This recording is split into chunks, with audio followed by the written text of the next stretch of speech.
Hey, what's up guys? Ace of Spades here. I'm going to bring you another Unity tutorial. Today I want to expand upon the knowledge we built upon last time and keep the project going, and try to show you a little bit of the trigger system and a little bit of code writing. Just very simple stuff to get you, I don't know, maybe into the idea of coding and seeing exactly how you do it. Even if you don't know how to code, you can follow along and it'll be fine. So all we're going to do is you're going to load up your scene again. So we're back here. And, still got this going on, a little ball falling down the stairs. This stuff freaking out. What I want to do is when this ball gets to the bottom, I want the ball to go back to the top. And I want this stuff to reset. Not these. Not these. Just the ball and this column of stuff. Well, this stuff. Yeah. Maybe. Possibly. Yeah. So all we're going to be doing is, to break down what we're going to do is we're going to put a trigger down here that when it's triggered, when this object goes into it, it's going to say, hey, do this thing. And that thing is going to be send the ball back up here and to put the stuff back. Okay? Let's do it. Alright, so the very first thing we're going to need to do is to create another cube. Do that by right-clicking over her. And that's the wrong area. Right-clicking over her. 3D object, cube. And we're going to call this trigger, if I could spell. Trigger. And I believe this is just 0. Yeah, it's just 0. And what we're going to do is we're going to put this. Whoops. Whoops. Here we go. We're going to put this right about there. And we're going to go over here under Box Collider. And we're going to check is trigger. That's simple. Now this is a trigger. When an object, now if we actually test this, we can see that when this object hits that other object, it actually just passes through. That's because it's a trigger. So what I want to do is we got to write some code. So this is going to be your very first script. So what we're going to do is over here with the trigger selected, click add component, new script, and we're going to rename this reset objects. Now this name that I'm putting here, it matters, but it doesn't matter that much. Once you set it, you cannot change it again. Well, you can, but you just don't want to. So we're going to name it reset objects, and then we're going to double click. It's going to open either in Visual Studio or Mono Behavior, whichever one pops up.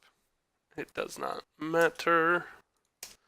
We're just going to do that because that's the way I like to look at my code. So I'm just going to give you a rundown here. So this up here is what are they? I don't actually remember the names of what they're called, but it's basically what this script is importing.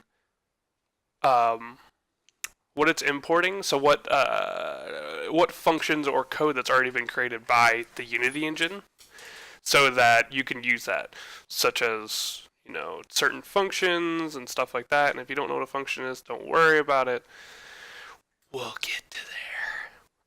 So all we're going to do is we're going to highlight this stuff, and we're just going to delete it. Oh, before I delete it. So as you can see there, it says use this for initialization. Void start. That is a function that occurs once when the game is started. Only once. Whereas void update is called every frame per second. Keep that in mind. So what we're going to do is Unity has a function called void on trigger enter. Whoops. And I believe this has to be collider other. And what we're gonna do, we're just gonna test to see if this works, because I don't remember that off the top of my head. We're gonna type in debug, not logger. Debug.log. Hello, world. Boom. There we go. Let's see if Unity gets angry. Unity does not get angry. Let's see if it actually triggers. Ball goes down. Hello, world. Alright, so I did write it right. Alright, so as you can see by the hello world getting triggered, that means that the ball went into it, it triggered, it ran this code properly. So now we have to reset the ball. So we need to save where the ball currently is and where the other objects are. So what I'm going to do is I'm going to create another script to hold. Or actually, no, I'm not going to create another script. Cancel that. I'm just going to include in the script that I have. So what I need to do is in my script, I need to grab the location of this ball and these objects. And when it's over, I need to reset them. In order to do that, all I'm going to do is I'm going to create variables that are going to hold the object's transform. So I'm going to create five public game objects, or public transforms. No, actually, I'm gonna game object them because I'm gonna be manipulating them. Game object. We're gonna call this one sphere, and all we're gonna do is copy this. That's bad. We're gonna call it M-sphere. And this one's going to be M-sphere 2. This one will be M-cylinder.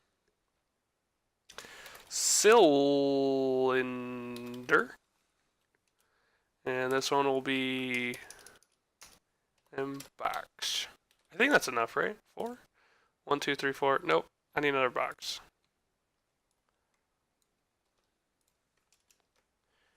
Box 2. Whoops. Save this. And now, what we need to do... Oh, wait. Oh, wait, no.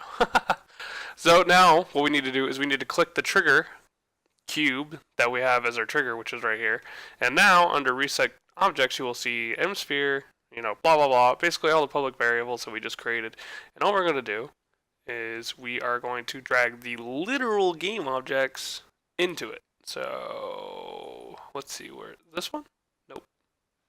This one? Yep. Alright, so we need to drag sphere 1 into that one. And then sphere 1, obviously, into sphere 2. Cylinder goes there. This box, so cube, needs to be dragged into there. And cube 1 needs to be dragged in. Nope, not cube 2. Cube 1. Crap. Cube 1. Alright, there we go. Alright, so we have currently set those game objects to that, or the public variables are now set to the game objects, and they hold the value for those game objects. So, we're actually going to use void start. So we're going to rewrite that function that I deleted. Void start, and what we're going to do is we need to make 5 variables to hold the transforms. This is not this is kind of dirty, but whatever. M-sphere T. T is for transform. And then this one will be 2. Whoops. And cylinder T. And then this one will be box T. And box T2.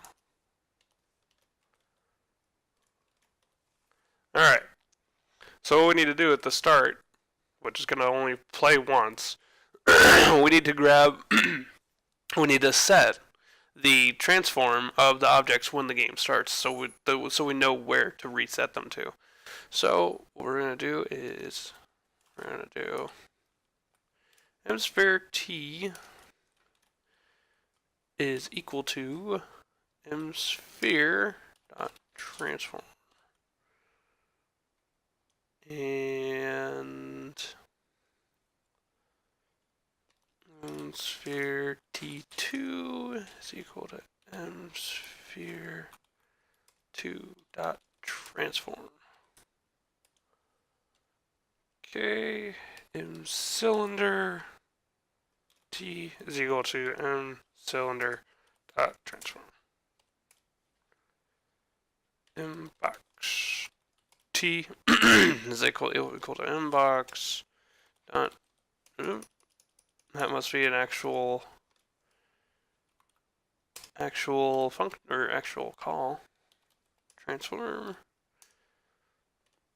m box t 2 equal to m box 2 dot transform. Okay. So now that we've grabbed the transform for each of the game objects at the start of the level, now all we need to do is reset the game objects to that position when the trigger is called. And just to make sure nothing's broken, why don't we just hop over to Unity, test it, see if it still says hello world. It does. Yay. Okay, now we just need to reset them. So we're just going to go down the line. msphere, whoops, not ms, msphere dot transform dot position. Actually, I think we might just be able to do transform equal transform. We'll try it. Usually it gets angry.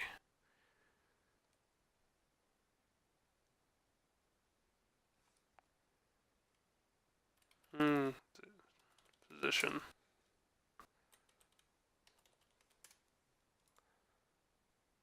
Yeah, maybe that works. Let's see if it gets angry before I type all of them. No, it doesn't get angry. Cool. Type it again. msphere 2 dot transform dot position equals msphere t2 dot position. Okay, m cylinder transform dot position equals m cylinder t dot position. Beautiful, beautiful. M box dot transform dot position equals m box. Oops. M box transform dot position. Okay, m box 2 dot transform dot position equals m box 2 dot oops dot oops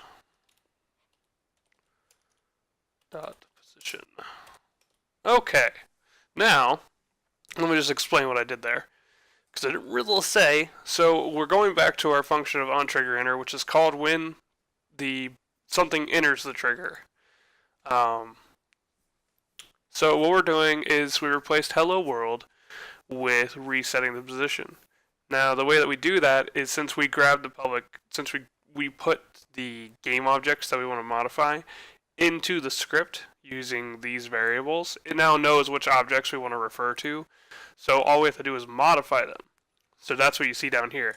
msphere, which is this one, dot transform, which is accessing the transform component of msphere, and we're modifying the position.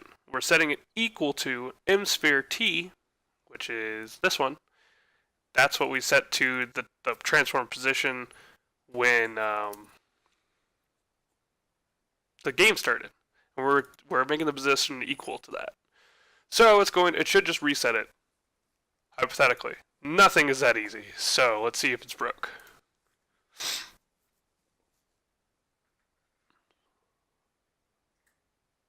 Nothing happened.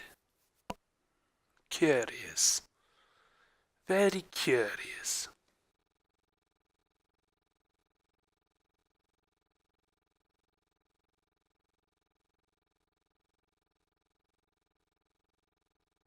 Alright, so I had a little bit of a moment where I was setting the variables to the transform. Now, this is something that I forgot. If you set a variable to the transform component of an object, it's going to be ever changing. It's going to be actually the transform component and not the values that the transform is holding at that point in time. So, when I went to reset the objects, it was just resetting them to where they currently were. So they weren't moving at all. So, what did we do? What do we have to do instead? So instead, we created the 5 variables that were transforms. We made those vector 3s. So it's actually holding the value. And on start, we're still grabbing that. Right here, you see that I'm still setting it to the transform.position. And the transform.position is a vector 3. So the vector 3 is just holding that. And then, down here, we do msphere.transform.position is equal to insphere.t. Now that's a vector 3, so it's it's the x, y, and z. Pretty simple. And once you play it, you get something that looks like this. That's a little goofy. It's a little goofy.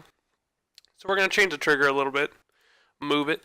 So why don't we smush it down, and we'll move it over there. And just to make it a trigger, why don't we remove the visibility of the shape? Do that by unchecking this little box right here on Mesh Renderer. Now let's see what happens. Boom. Boxes go a little crazy. Oh, you see, alright, here's something I didn't take into consideration. I didn't reset the transform.rotation. I only reset the position. So whatever the rotation is, it's just throwing it back up there. Oh, look at this.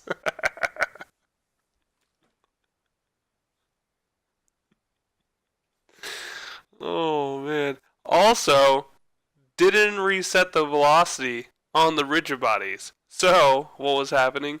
It was steadily getting faster.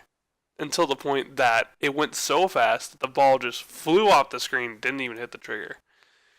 Let's watch that again, because that was pretty funny. That's pretty normal. Yeah, you see, it's kind of like Portal. You see, because here's the trigger, and it's falling into it and keeping its velocity, so it's getting steadily faster. Yeah, boom. It's almost off.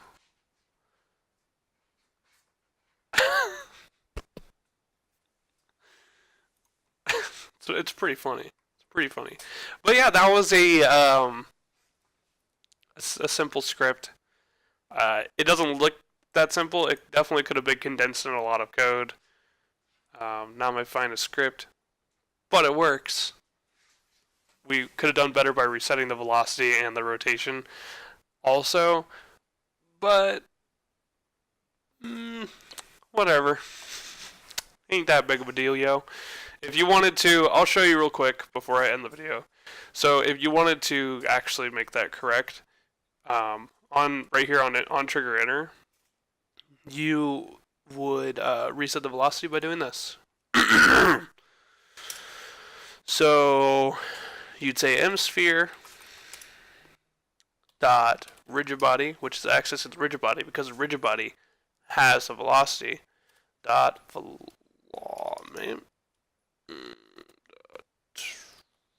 maybe not. Maybe I'm wrong. It's been a minute. Velocity? No. What's velocity under? It's not transform. Rigid body dot velocity.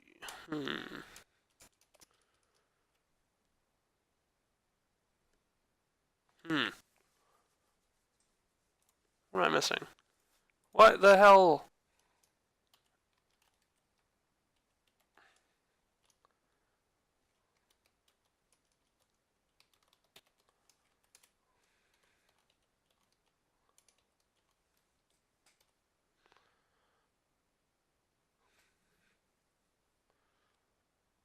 The rigid body attached to this game object is read-only. Oh. And it could be why.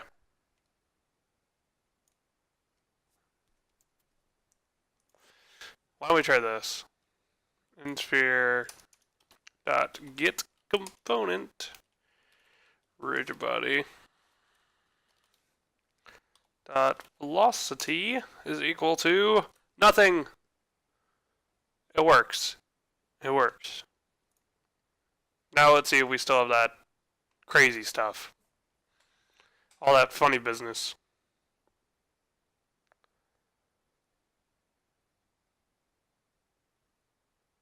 No, we still have the funny business. Huh.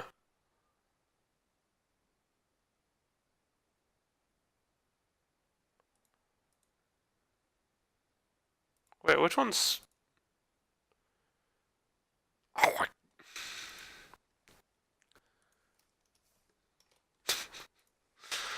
better naming. This is why you need better naming. I was referencing the wrong sphere. See, now it's actually resetting the velocity. It's falling straight down rather than... So it's getting reset here, and it's being like, oh yeah. And it falls from gravity and continues upon its way. So, that's that. Also, I'll show you how to reset the rotation real quick. So we'll do InCylinder.transform.rotation is equal to new vector 3 0. Or I guess we could just do this. I need to use vector 3.0 more often. Connect oh, right. Right. It's the quaternion. Nickeltonian. It's 4 values. Can I do quaternion 0? Let's see. 0. Nope.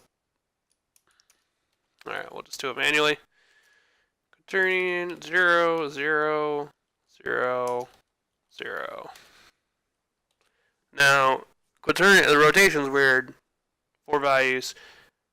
X, Y, Z, W. What's W? Go find yourself a math guy. I am not a math guy. Alright, so this should fix the rotation of the cylinder. Let's watch. See if it actually does. Yeah, it does. See? It resets our rotation back to 0. And it falls over. So yeah. So that was just a semi-quick tutorial on, you know, making a simple, like adding a simple script to your game, to a trigger to do something. You know, it's focused on triggers. But thanks for watching. My name's Ace of Spades. Hope you enjoyed the video. Please like, comment, and subscribe. And I'll catch you next time, guys. Peace.